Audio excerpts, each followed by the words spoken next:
Приветствую вас, друзья! У нас прогноз на 2022 год для знака зодиака Рак. Прогноз у нас называется «Колесо жизни». Мы посмотрим все сферы жизни в 2022 году. Конечно, это расклад общий, но какую-то информацию вы здесь получите. Всех представителей знака зодиака Рак я поздравляю с наступающим или уже наступившим Новым годом.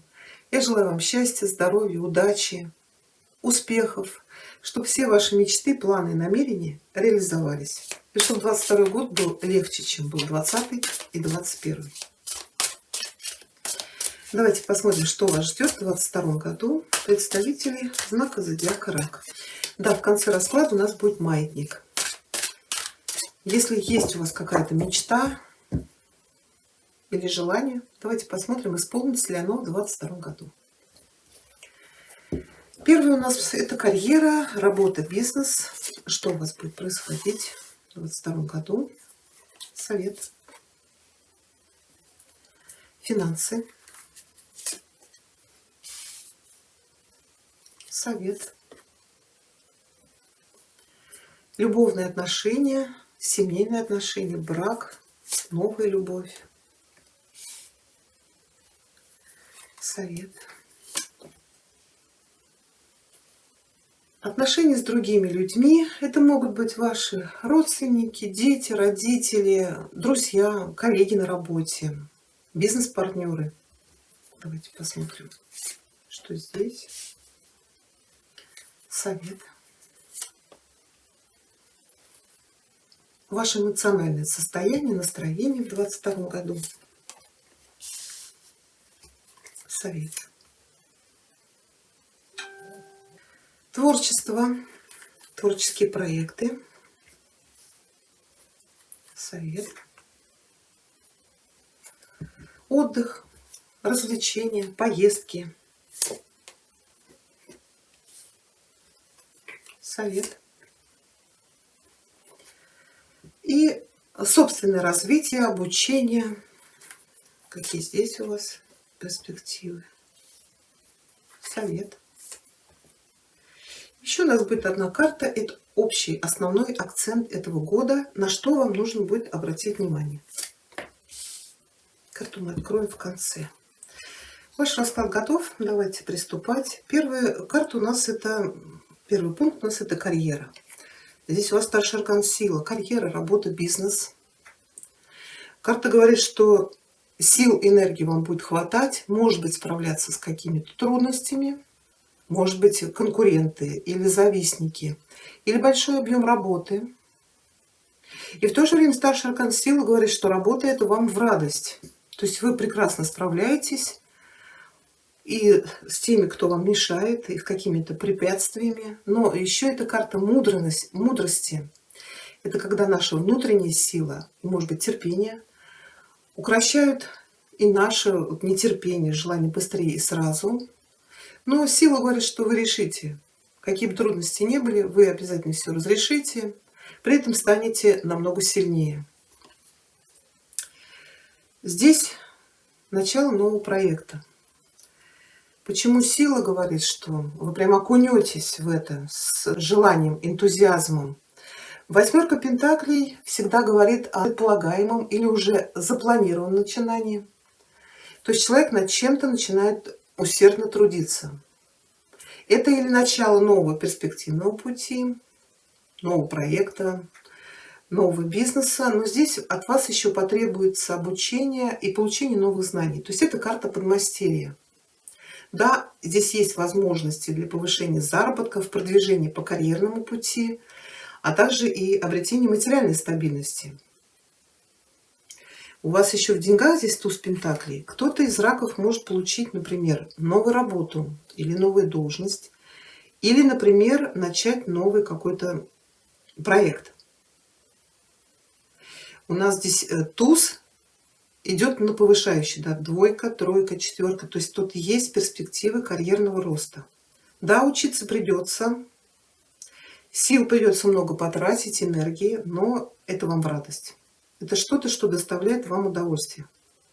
Еще как совет восьмерка говорит, может быть, для того, чтобы вот этот проект или бизнес начать, вам нужно будет заручиться чьей-то поддержкой.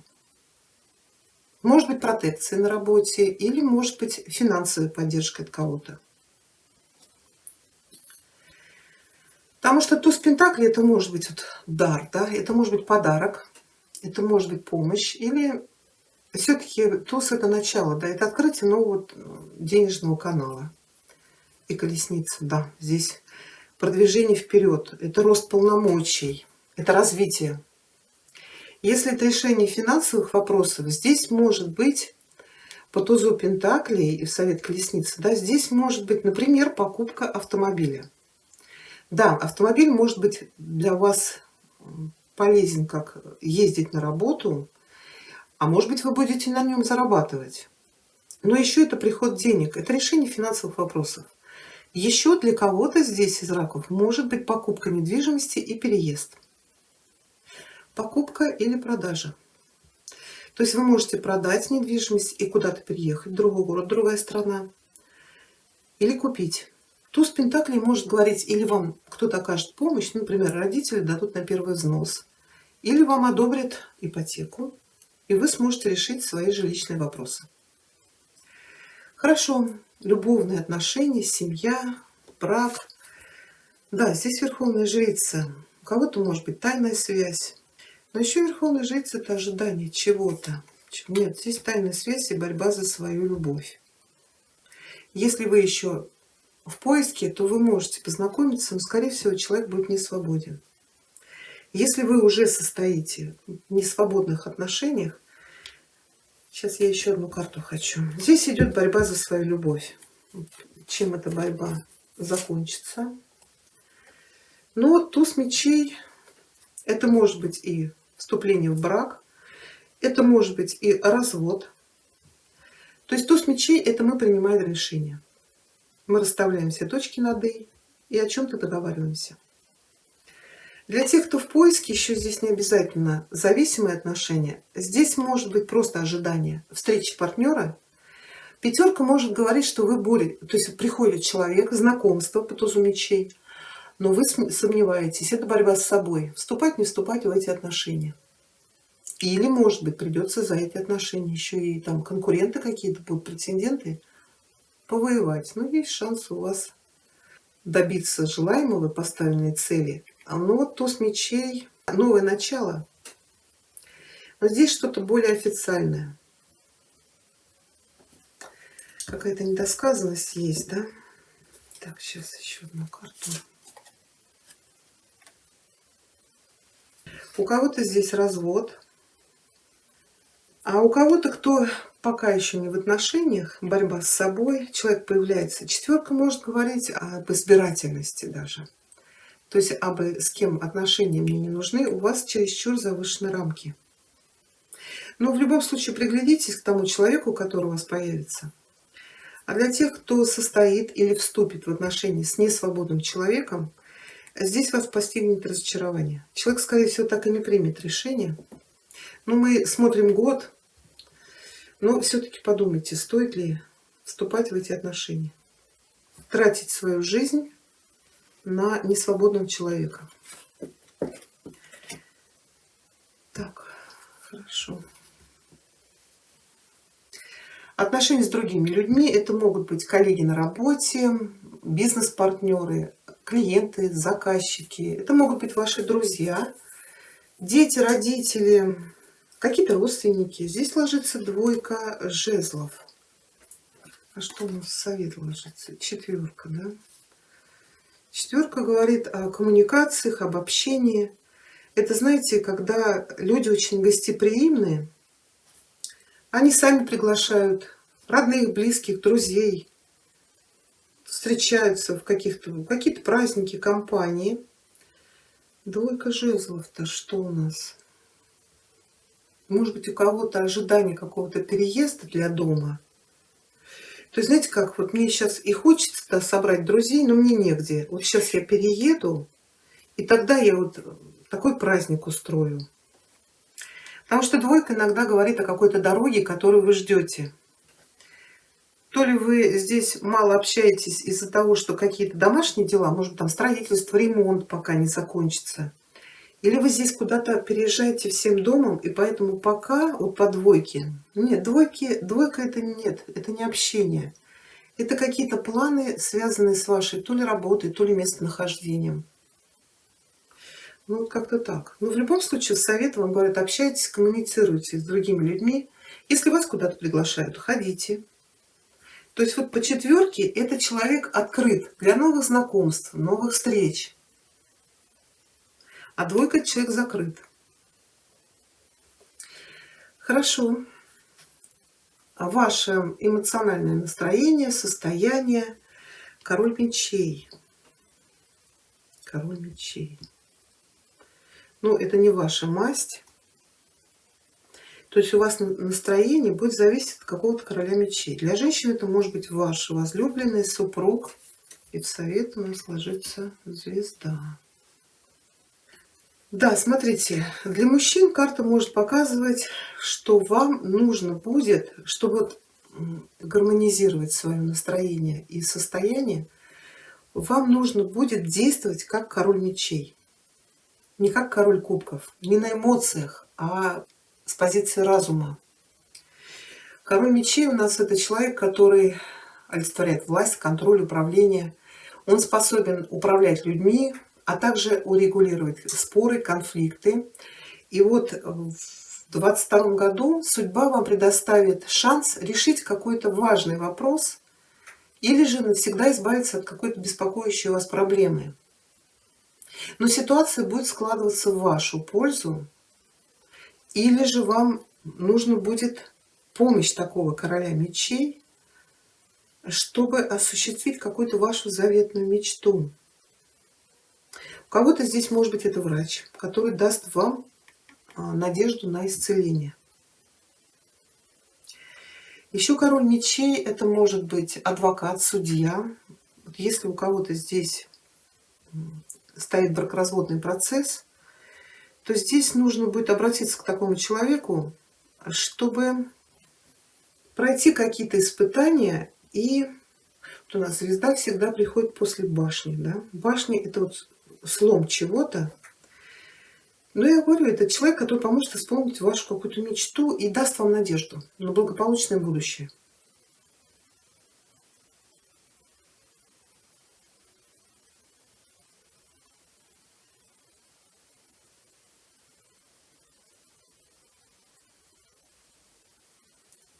У кого-то здесь может быть настроение, да, новая любовь, новые знакомства. Может быть, из-за чего четверка еще отношения-то возникнут, а человек где-то далеко. Например, это знакомство через интернет. Но по звезде всегда это очень перспективные отношения. Хорошо, творчество. Здесь у вас ложится страшный суд. Страшный суд, как правило, это карта перемен. Это может быть осознание того, что вот не хочу ни на кого работать, да, только на себя. Да, здесь новый проект. Также это может быть завершение одного проекта и начало следующего. Но шут. Вот шут и восьмерка это карта обучения. То есть мы начинаем то ли в новой сфере деятельности, то ли у кого-то здесь вообще смена места жительства, переезд на новое место. Там вы можете реализоваться. Шут всегда говорит, что вот мы прыгаем с обрыва во что-то новое, веря в то, что у нас все будет хорошо. Или вот все-таки здесь окончание одного и начало следующего. Но еще предстоит узнать много нового. Да, получать знания, оттачивать мастерство, потому что, скорее всего, по шуту это смена рода деятельности или творчество. Я думаю, все-таки вы что-то, какой-то проект, например, сдаете и начинаете новый. Или знаете, еще по страшному суду это ведь избавление, освобождение от чего-то очень долго тянущегося, то, что, может быть, вы не смогли реализовать. То есть вы это отставляете в сторону то ли навсегда, то ли на время и начинаете что-то новое. Хорошо, отдых, развлечения, поездки, да. Колесо фортуны всегда говорит о каких-то поездках, перемещениях. Может быть, даже в течение года несколько раз будете куда-то ездить. Два старших аркана. Вот у вас вообще много старших арканов. Поездка, переезд, да, это может быть переезд, смена места жительства. Кто-то может переезжать вообще в эмиграцию, уезжать, потому что старший аркан справедливости — это получение каких-то документов, которые открывают перед вами границы. Также это может быть переезд в рамках вашей страны, но может быть другой город. Но колесо фортуны всегда говорит о каких-то перемещениях. Другой вопрос, что вот справедливость, да, это законы, это ограничения, это границы, может быть, все-таки будут еще в 2022 году, куда-то вы поехать не сможете. Еще смотрите, колесо фортуны — это очень быстро меняющиеся события, а вот здесь у нее весы. То есть, если даже у вас какие-то грандиозные перемены в жизни, все-таки старайтесь сохранять вот этот баланс и равновесие, то есть и работа, и отдых. Старайтесь, чтобы эти весы не перевесили в какую-то одну сторону. Хорошо, собственное развитие, обучение, тут какие-то планы, семерка, тут даже выбор может быть. Но, как правило, семерка говорит, что вот есть очень много задумок, а вот реализуете вы их или нет, может быть, они так и останутся в ваших мечтах. Луна. А будет какая-то нестабильная ситуация, или здесь у вас мечты, планы по поводу развития, например, ваших интуитивных, медиумных способностей. Все-таки вы водные знаки. Может быть, здесь какие-то медитации, сны, инсайты, подсказки от наставников. И семерка — это тоже грезы, мечты, надежды. Может быть, вы планируете здесь какое-то обучение, например, эзотерике, духовным практикам или развитию ваших интуитивных способностей. Но в любом случае карта говорит: слушайте свою интуицию. Если понимаете, что есть у вас способности, то значит надо их развивать. Даже если вы профессионально этим заниматься не будете, это просто поможет вам в вашей повседневной жизни. Хорошо, давайте посмотрим основной акцент 2022 года для раков. Дьявол. Да, ну дьявол — это искушение, соблазны. Еще это материальный мир. Карта говорит: не уклоняйтесь чересчур в материализм, не поддавайтесь ни на какие искушения, соблазны, не поддавайтесь страхам, вот этому массовому запугиванию, доверяйте себе. Также постарайтесь подружиться со своей темной стороной. Ведь дьявол — это качество, которое мы в себе отрицаем. Может быть, кто-то вам на это укажет. Обратите на это внимание. Но еще помните, что вы должны управлять вашими желаниями, а не они вами. Но, скорее всего, в 2022 году будут какие-то искушения, и вам нужно будет им противостоять.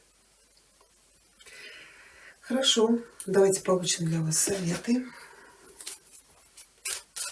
Раки. 22 год. Совет от оракула Королевы Луны.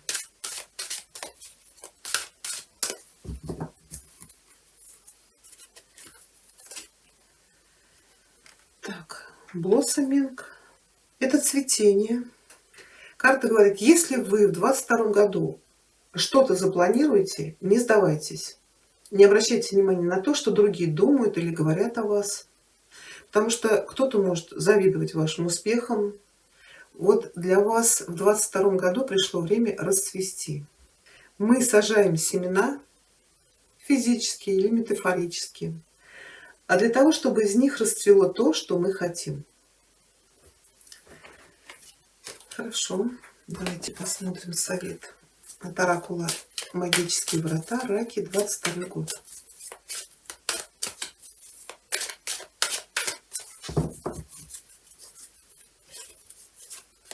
Стой на своем. Я человек порядочный, мужественный и сильный. Сейчас я вам зачитаю. Вам нужно постоять за себя и не сдаваться. Постоять за тех, кто не может самостоятельно себя защитить.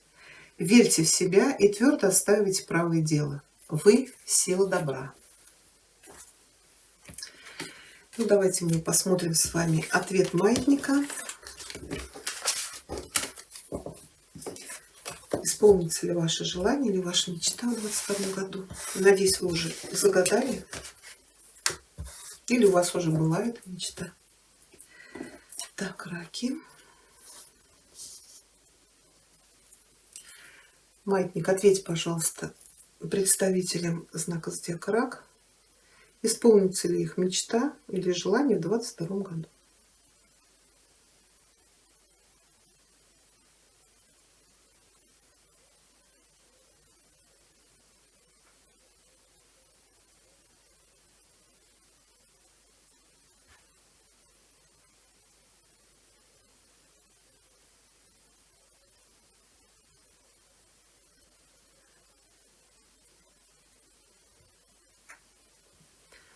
Ответ нет. Ну, опять же, это общий расклад. Но маятник сказал нет. Вот такой у нас с вами получился прогноз. Самое главное, мы не можем у него спросить, что вам нужно сделать, чтобы ваша мечта исполнилась. Ну, не расстраивайтесь. Благодарю вас за просмотр. Пишите ваши комментарии, ставьте пальчик вверх. Всего вам хорошего, удачи вам в новом году. До свидания.